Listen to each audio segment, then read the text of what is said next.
बच्चों आज हम सातत्यता कॉन्टिन्यूटी के कॉन्सेप्ट को समझने जा रहे हैं। सातत्यता का मतलब कॉन्टिन्यूटी, कि कोई फलन कब संतत होता है या असंतत होता है। तो ये बहुत आसान है। इसकी परिभाषा क्या है, पहले परिभाषा देख लिए। यदि फलन f वास्तविक संख्याओं के वास्तविक संख्याओं के किसी उपसमुच्चय पर एक वास्तविक फलन है, किस पर? वास्तविक संख्याओं के उपसमुच्चय पर एक वास्तविक फलन है, तथा फलन f के प्रांत, इसको ध्यान से देखना, फलन f के किसमें प्रांत में यानी कि डोमेन के अंतर्गत एक सी एक बिंदु है, यानी कि उसके डोमेन में एक बिंदु सी है, तो फलन f बिंदु x बराबर सी पर, ये x बराबर सी क्या है?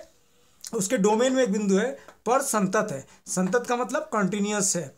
यदि कब है ऐसा कि जब आप उसकी सीमा निकालेंगे, उस बिंदु पर क्या निकालेंगे? सीमा निकालेंगे। जो सीमा आपने कक्षा 11 में निकालना सीखा था, ज्ञात करना सीखा था, और उसी बिंदु पर फलन का मान भी निकालेंगे।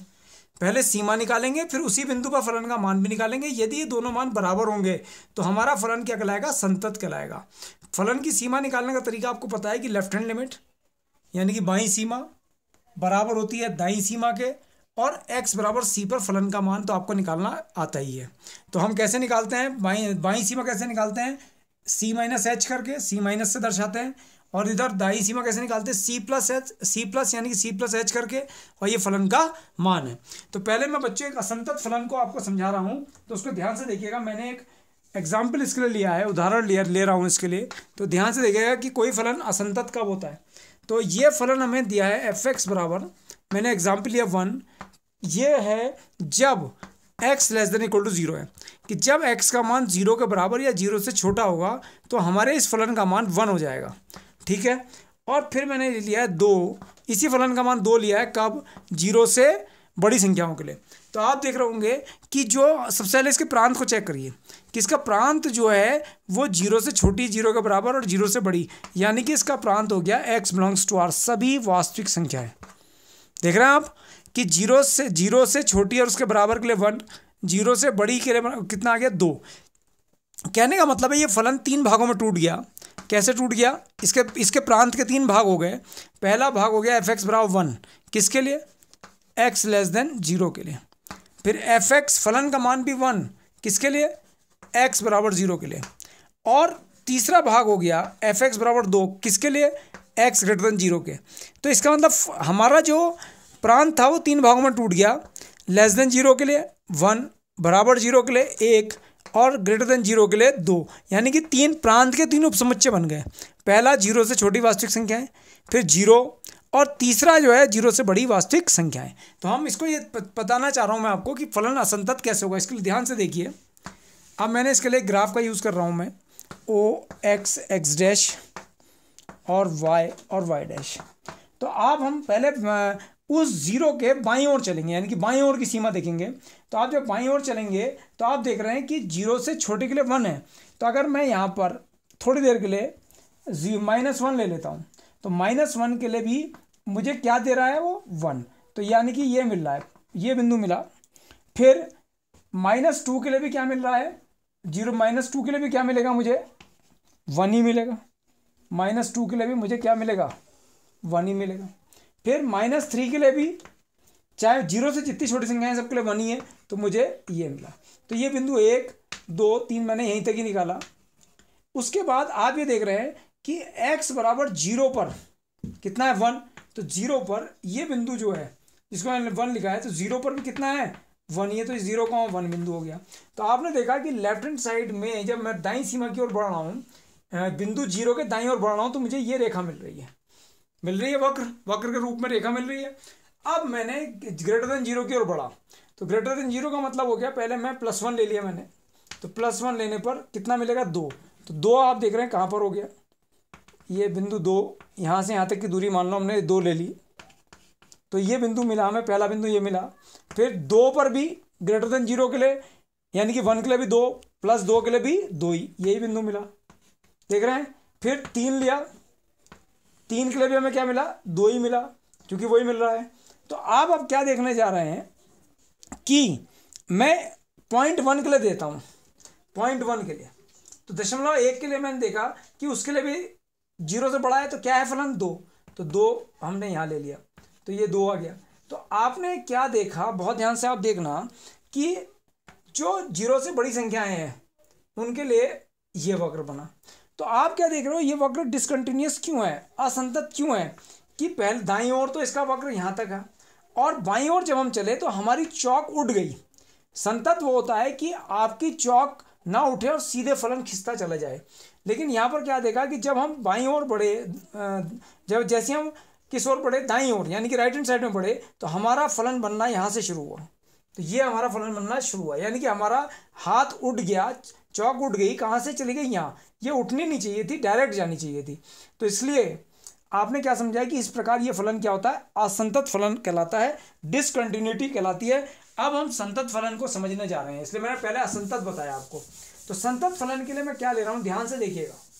क्या फलन लिया मैंने, दूसरा एग्जाम्पल देखिए, मैंने लिया ये दूसरा एग्जाम्पल है f(x) बराबर, और यहां पे मैंने लिया x किसके लिए, x greater than equal to 0 के लिए, और x² ले लिया है x लेस देन 0 के लिए।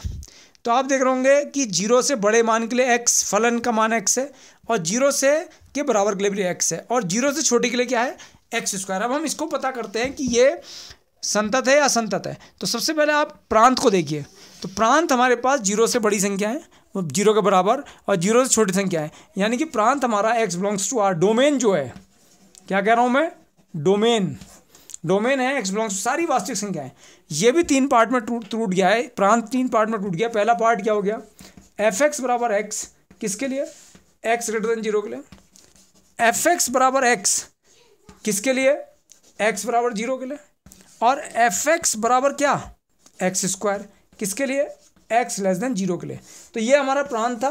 प्रांत के 3 भाग हो गए। पहला भाग ये, पहला उपसमुच्चय 0 से बड़ी संख्याएं, दूसरा उपसमुच्चय 0, और प्रांत का तीसरा सबसेट 0 से छोटी संख्याएं। अब हम यहाँ चेक करने जा रहे हैं कि 0 पर ये संतत है या नहीं है। तो बहुत ध्यान से देखिएगा, ग्राफ से समझिए इसको,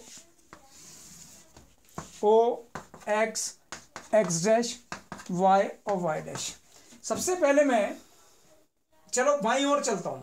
तो बाईं ओर के लिए 0 के बाईं ओर, तो 0 के बाईं ओर के लिए क्या है, x²। तो सबसे पहले मैंने 1 लिया, बाईं ओर -1 लिया। सबसे पहले ध्यान दीजिए, -1 लिया। तो -1 जब मैं इस फलन में रखूंगा यहाँ पर, तो -1 का स्क्वायर +1, तो y की वैल्यू कितनी आई, +1, तो यानी कि ये आया। तो -1 की वैल्यू, यहाँ से यहाँ तक की दूरी भी हमने ले ली 1, तो ये आ गया पहला बिंदु -1, +1। फिर मैंने दूसरा लिया बिंदु -2। तो -2 मैंने जब लिया, x का मान -2 लिया, तो यहाँ से मैं क्या मिलेगा मुझे, -2 रखने पर 4, तो 4 मैंने मान लिया कि यहाँ पर आया।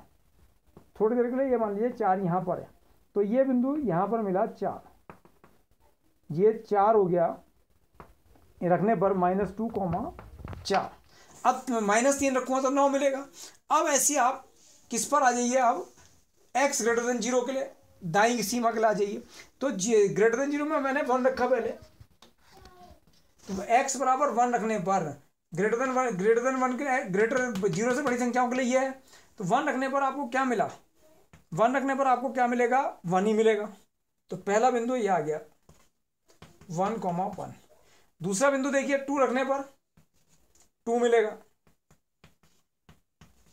तो ये मान लो यहाँ पर 2 है, तो 2, 2। 3 रखने पर 3 मिलेगा, 4 रखने पर 4 मिलेगा। 4 वाला भी ले लेते हैं हम, तो 4 ले लिया, और 3 वाला इसके ऊपर होगा, तो ये 4 रखने पर 4, 4 मिलेगा। तो आपने क्या देखा, और 0 रखने पर अब 0 वाली बात आ जाएगी। तो ये हमें ये मिल रहा है, ये हमें एक मिल गया कर्व, और एक कर्व ये मिल रहा है, ठीक है। ये y बराबर x² का कर्व आ रहा है। मैं आपको ये बताना चाह रहा हूं कि ये पूरा कैसे है। अभी हमने x बराबर 0 पर नहीं देखा है, तो x बराबर 0 पर f(x) बराबर कितना है, x है, f(x) बराबर कितना है, 0। तो इसकी लेफ्ट हैंड लिमिट में अगर आप जाएंगे तो हम क्या मानेंगे, 0 - h के लिए, तो 0 - h, x बराबर 0 - h। तो 0 - h का मतलब हो गया किससे छोटा, 0 से छोटा। तो 0 से छोटे के लिए फलन क्या दिया है, f(x) बराबर x²। तो दोनों लिमिट अगर आप लगाएंगे, लिमिट x टेंड्स टू 0 पर एफ एक्स बराबर लिमिट x टेंड्स टू 0 पर एक्स स्क्वायर। तो जब आप वाली लिमिट लगाएंगे तो 0 ही मिलेगा, 0 का स्क्वायर 0। और राइट हैंड लिमिट में आ जाओ, अगर आप राइट हैंड लिमिट देखना चाहते हो x बराबर 0 प्लस एच। अब 0 प्लस एच का मतलब होता है 0 से बड़ा, तो 0 से बड़े के लिए फलन देखिए आप, ऊपर कितना दिया था x, तो एफ एक्स बराबर एक्स, इसमें भी दोनों लिमिट लगा दिए, लिमिट x टेंड्स टू 0 और लिमिट x टेंड्स टू 0, तो इसमें भी लिमिट लगाई तो कितना मिला 0। तो यानी कि राइट हैंड लिमिट और लेफ्ट हैंड लिमिट बराबर आ गई 0, तो दोनों 0 के बराबर आ गई, इसका मतलब फलन ये इसकी सीमा कितनी हो गई 0।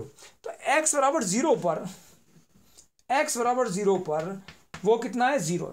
तो इसलिए ये फलन जब ड्रॉ करा हमने तो पूरा यहां तक आया, और इसके बाद ये सीधी रेखा ये गई, इसमें हमारा क्या हुआ कि पूरा का पूरा सीधे चल रहा है, कहीं पर आपका हाथ नहीं रुका।